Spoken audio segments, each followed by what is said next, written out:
తేలికగా పూజ చేయడానికి అవకాశం ఉన్నంతగా ఎక్కడా ఎవరి విషయంలో ఉండదు.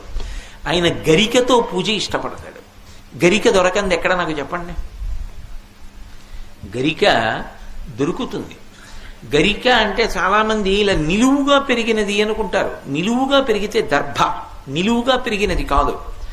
శతమూల శతాంకుర సర్వగం హరతు మే పాపం దుర్వాదు స్వప్ననాశిని అంటారు.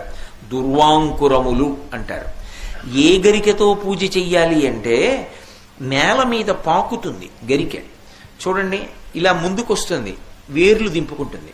ఇలా కొంచెం ముందుకెడుతుంది, వేర్లు దింపుతుంది. ఇంకొంచెం ముందుకెడుతుంది, వేర్లు దింపుతుంది.